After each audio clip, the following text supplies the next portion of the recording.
बच्चों, आज हम आपकी पाठ्य पुस्तक सुलभ भारती के पाठ 8 पूर्ण विश्राम को पढ़ने जा रहे हैं।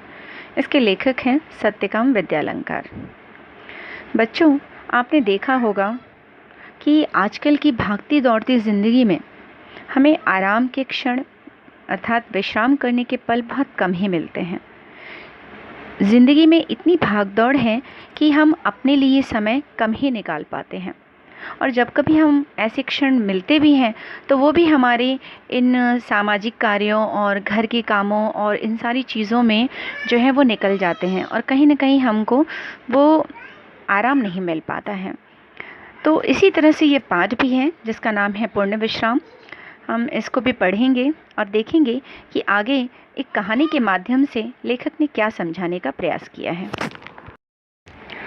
आइए बच्चों, परिचय देखते हैं। विद्यालंकार जी का जन्म 1935 लाहौर अविभाजित भारत अर्थात जब भारत का विभाजन नहीं हुआ था, यानी स्वतंत्रता पूर्व की बात की जा रही है, तब हुआ है इनका। परिचय देखिए। आप सफल संपादक, लेखक और कवि हैं। सरल सुबोध भाषा और रोचक बोधगम्य शैली आपके लेखन के विशेषताएं हैं। लेखन व्यावहारिक है। आपने व्यक्तित्व और चरित्र निर्माण पर अत्यधिक बल दिया है। इनकी प्रमुख कृतियाँ देखिए। स्वतंत्रता पूर्व चरित्र निर्माण, मानसिक शक्ति के चमत्कार, सफल जीवन, वीर सावरकर, वीर शिवाजी, सरदार पटेल, महात्मा गांधी की एक जीवन जो यात्रा है, जो चरित्र है, आदि का वर्णन, आदि कृतियाँ जो हैं उन्होंने लिखी हैं। गद्य संबंधी देखते हैं। प्रस्तुत हास्य व्यंग्य कहानी के माध्यम से, हास्य यानी हंसने वाले व्यंग्य जो होते हैं, कहानी के माध्यम से कहानीकार ने यह समझाने का प्रयास किया है कि जीवन की आपाधापी में विश्राम के पल यानी समय की बात की जा रही है, मुश्किल से ही मिलते हैं। जब कभी ऐसे अवसर मिलते हैं तो घरेलू उलझनों के कारण हम उन पलों का आनंद नहीं उठा पाते हैं।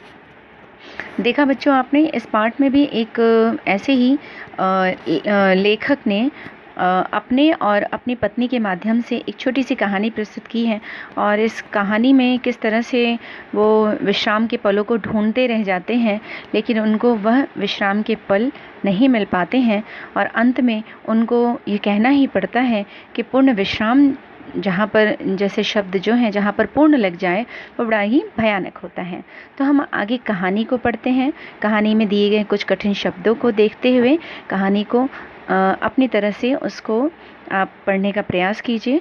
तो चलिए चलते हैं कहानी की ओर। डॉक्टर ने बाह पर काला कपड़ा लपेटा और रबड़ की थैली से हवा फूंक कर नाड़ी की गति देखी, और फिर बोला, हवा फूंक कर नाड़ी की गति देखने का अर्थ है अर्थात ब्लड प्रेशर चेक करना। कुछ सीरियस नहीं है, यानी कोई डरने की बात नहीं है। दफ्तर से छुट्टी लेकर बाहर हो आइए।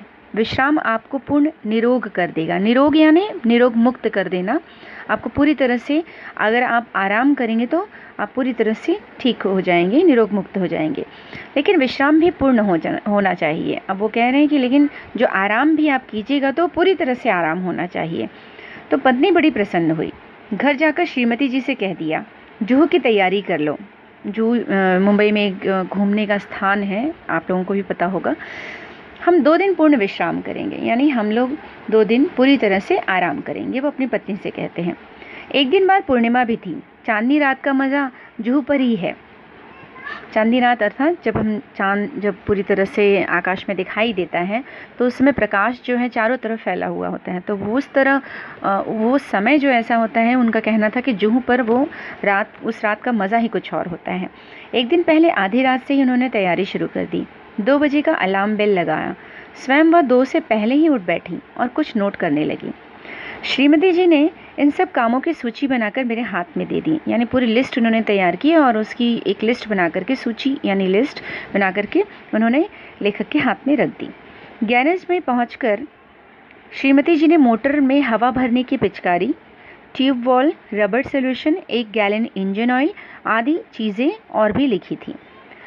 दिन भर दौड़ धूप करके पायधुनी से मिस्त्री लाया। पायधुनी एक जगह का नाम है जो कुलाबा के आसपास है। तो वहाँ से वो किसी तरह से कारपेंटर मिस्त्री को ढूंढ कर ले आए। सुबह से शाम हो गई, मगर शाम तक 4 में से दो खिड़कियों की चटकनियाँ भी नहीं कसी गई। चटकनी होता है खिड़की की जो कड़ी होती है, लॉक होता है जो खोलने के लिए, उसको हम चटकनी कहते हैं। मोटर के लिए ज़रूरी सामान लाते लाते रात तक दिल की धड़कन जो थी वो दुगनी हो गई। यानी इतना ज़्यादा काम उनकी पत्नी ने उनको दे दिया कि पूरा सवेरे से रात तक का जो समय था इस भाग दौड़ में ही निकल गया। और उनकी जो ब्लड प्रेशर उनका जो एक तरह से जब डॉक्टर ने चेक किया था तो उन्होंने कहा था ब्लड प्रेशर जो है आपका जो है नॉर्मल है, कोई डरने की बात नहीं है। उसी के लिए तो विश्राम करने के लिए कहा था, लेकिन आज देखो उस विश्राम के चक्कर में उन्होंने देखो किस किस तरह से अपने कामों को, यानी उनकी पत्नी चाहती थी कि पूरी तरह से काम ख़त्म करके हम विश्राम करें, यानी घूमने जाएं, तो उस विश्राम के चक्कर में देखिए आज उनके जो पति थे यानी लेखक की दिल की धड़कन जो थी वो और दुगनी हो गई, यानी ब्लड प्रेशर और ज़्यादा उनका हाई हो गया। रात को सोने लगे तो श्रीमती जी ने आश्वासन देते हुए कहा, आश्वासन देना यानी भरोसा दिलाना, कल जुहू पर दिन भर विश्राम कर लेंगे तो थकावट दूर हो जाएगी। बच्चों, आपने ध्यान दिया कि इसमें भी पिछले पाठ की तरह इस पाठ में भी देखिए बहुत सारे विराम चिन्हों का उपयोग किया गया है। जैसे अवतरण चिन्ह है, पूर्ण विराम है, फिर योजक चिन्ह है, बहुत सारे ऐसे चिन्ह हैं, अल्प विराम है, अर्ध विराम है, बहुत सारे चिन्हों का उपयोग किया गया है। श्रीमती जी ने अपने कर कमलों से घड़ी की घुंडी घुमाकर, कर कमल यानी अपने हाथों से घड़ी की घुंडी घुमाकर, घुंडी यानी पेंडुलम जो होता है घड़ी का, उसको घुमा करके अलार्म लगा दिया और खुद बाहर जाकर मोटर का मुआयना करने लगी। मोटर का मुआयना करना यानी एग्जामिनेशन करना, तसल्ली कर ली कि सूची में लिखा सब सामान आ गया है या नहीं, यानी जो जो सामान उन्होंने मंगवाया था वो सब बराबर से लेखक जो है ले आए हैं या नहीं। सुबह 5 बजते ही अलार्म ने शोर मचाया। रोशनी होते न होते जुहू की तैयारी चरम सीमा पर पहुंच गई थी। चरम सीमा पर पहुंचना, अंतिम क्षणों की जो तैयारी थी उस तैयारी की ओर वो बढ़ चुकी थी। स्टोव को भी आज ही धोखा देना था। वह हर मिनट बुझने लगा। आधा घंटा उसमें तेल भरने यानी तेल डालने में आधे घंटे में और धौकनी करने में चला गया। धौकनी करना यानी स्टोव में जब हम एक पंपिंग करते हैं, धुआं लगातार उसको जलाने के लिए जब हम उसको एक उसमें हवा भरते हैं, धौकनी करना यानी हवा भरना, तो हम उसे इस तरह से वो करने लगे। आखिर चाय का प्रोग्राम स्थगित कर दिया गया, यानी अंत में स्टोव जला नहीं और उन्होंने प्रोग्राम जो था चाय का वो कैंसिल कर दिया और हम दत्तचित्त हो तैयारी में जुट गए। दत्तचित्त यानी मन लगाकर तैयारी में जुट गए। वो वाटरलू जाने से पहले हमने नेपोलियन ने भी ऐसी तैयारी न की होगी, यानी नेपोलियन जब इस तरह से युद्ध करने के लिए गया होगा तब उसने भी ऐसी तैयारी नहीं की होगी। ऐसी महत योजनाओं के संपन्न करने में हम पति पत्नी परस्पर सहयोग की भावना से काम करने पर विश्वास रखते हैं। यानी जब भी वो कुछ ऐसे महत्वपूर्ण काम जब वो दोनों पति पत्नी करते थे तो आपस में एक दूसरे की सहयोग की भावना यानी एक दूसरे की मदद से उनको एक दूसरे पर विश्वास रखते थे कि जो वो काम करेंगे वो सही होगा। तो कहीं ना कहीं आपस में उनका जो तालमेल था वो बहुत अच्छा था। सहयोग की भावना, आगे हम अगले पैराग्राफ को देखते हैं। सहयोग भावना हमारे जीवन का मूल मंत्र है, यानी उन्होंने अपने इस जीवन का एक लक्ष्य बना करके, एक मंत्र बना करके रखा था कि कोई भी काम करने के लिए हम एक दूसरे के सहयोग और एक दूसरे पर विश्वास रख के किसी काम को कर सकते हैं। सहयोग मन वचन कर्म इन तीनों से होता है। जीवन का यह मूल मंत्र है, मुझे भूला न था। श्रीमती जी मुझे मेरे कामों की याद दिलाने लगी और मैं उनके उपकार के बदले उनकी चिंताओं में हाथ बटाने लगा। हाथ बटाना एक मुहावरा है, अर्थात सहायता करना या मदद करना। मैंने याद दिलाया, पूड़ियों के साथ मिर्ची का अचार ज़रूर रख लेना। यानी जहाँ पर वो जुहू घूमने की तैयारी में थे और पूरी तैयारी पूरी तरह से चल रही थी, अंतिम छोर पर था, अंतिम चरम सीमा पर थी तैयारियाँ, तो उन्होंने कहा कि पूड़ियों के साथ अचार भी रख लें। श्रीमती जी बोली, अचार तो रख लूँगी पर तुम भी समाचार पत्र रखना न भूल जाना। मैंने अभी पढ़ा नहीं है, उस दिन का समाचार पत्र उन्होंने नहीं पढ़ा था, इसलिए उन्होंने कहा कि मैं अचार तो रख लूँगी तो तुम समाचार पत्र जो न्यूज़पेपर है उसको रखना नहीं भूलना। मैं बोला वो तो मैं रख लूँगा, लेकिन तुम वह गुलबंद न भूल जाना। गुलबंद यानी गले में पहनने के लिए एक मफलर होता है, उसको कहते हैं, जो हम पिछले साल कश्मीर से लाए थे। जुहू पर बड़ी सर्द हवा चलती है क्योंकि चांदनी रात का मौसम है, तो हवाएं भी चलेंगी और ख़ास करके पानी का इलाका होता है जहाँ पर पानी है और समंदर के किनारे, तो थोड़ी हवा चलती ही है। उसकी वजह से उन्होंने कहा कि गुलबंद लेना न भूलें क्योंकि वहाँ पर सर्द बहुत होती है। गुलबंद तो रख लूँगी, लेकिन तुम कहीं बेदिंग सूट रखना न भूल जाना। बेदिंग सूट यानी नहाने के लिए जो हम स्विमिंग में पूल में जब नहाते हैं, जब एक कपड़ा पहनते हैं, तो उसको उन्होंने कहा, नहीं तो नहाना धरा रह जाएगा। और तुम कहीं रबर कैप भूल गई तो और गज़ब हो जाएगा। आप देखते हो स्विमिंग करने के लिए हम एक रबर ट्यूब अपनी बॉडी में कमर के हिस्से तक लगाते हैं, उसी को उन्होंने कहा है।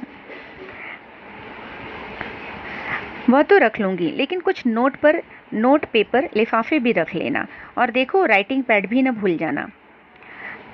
राइटिंग पैड क्या करोगे? कई दिन से माँ की चिट्ठी आई पड़ी है, जो ऊपर खाली बैठे जवाब भी दे दूँगी। ये तो वक्त नहीं मिलता। अब आप देख रहे हैं कि किस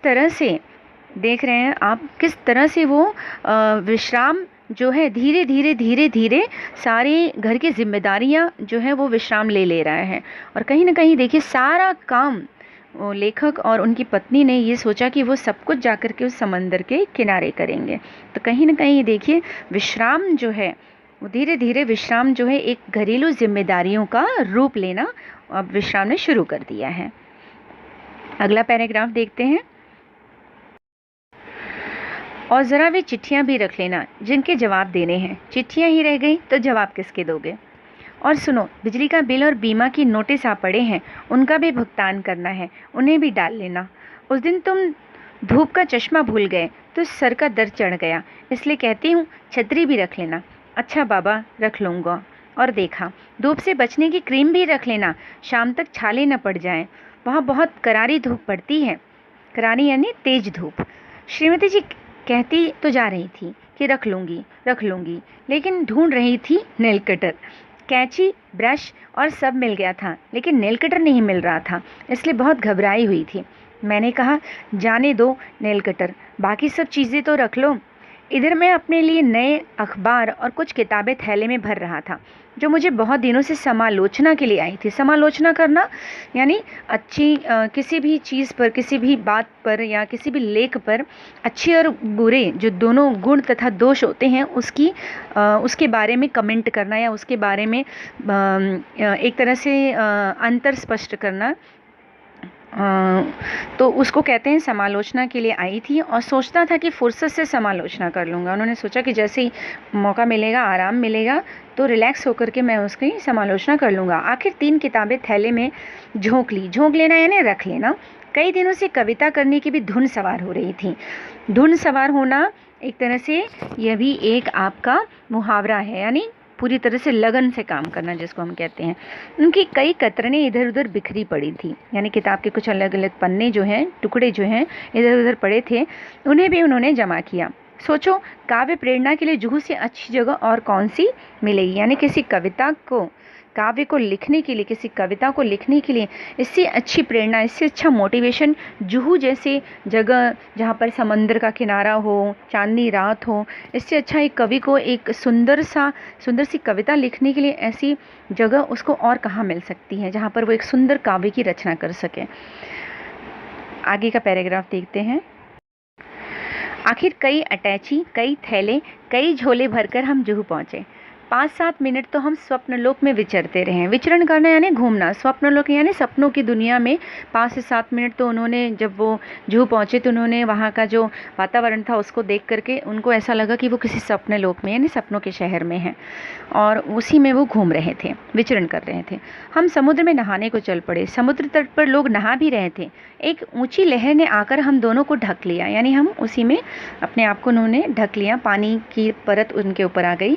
लहर की उस थपेड़ ने न जाने श्रीमती जी के मस्तिष्क में क्या नई स्फूर्ति यानी जोश पैदा आ गई कि उन्होंने मुझसे पूछा, तुम्हें याद है बरामदे की खिड़की को तुमने अंदर से बंद किया था या नहीं? मैं कह उठा, मुझे तो कुछ याद नहीं पड़ता। अगर वह बंद नहीं हुई और खुली ही रह गई तो क्या होगा? कहते कहते श्रीमती जी के चेहरे का रंग पीला पड़ गया।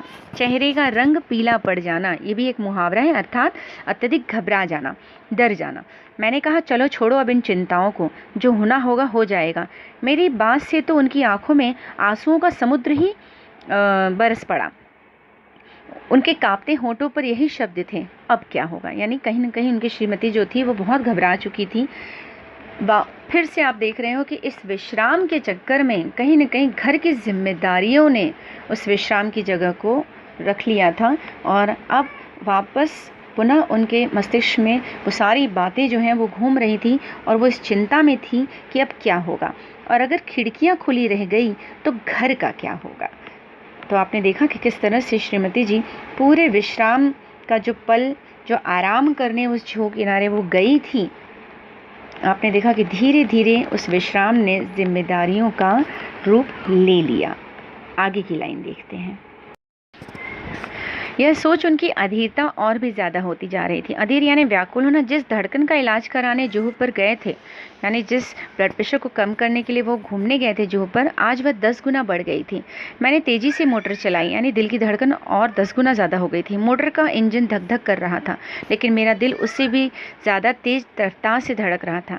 जिस रफ्तार से हम गए थे उसकी दूनी रफ्तार से वापस आए, यानी जितनी तेज़ गति से वो गए थे उसकी दूनी तेज़ गति से वापस आए। अंदर आकर देखा कि खिड़की की चटकनी बदस्तूर लगी थी, यानी जैसा उन्होंने लगाया था सब कुछ वैसे ही लगा था, सब ठीक ठाक था।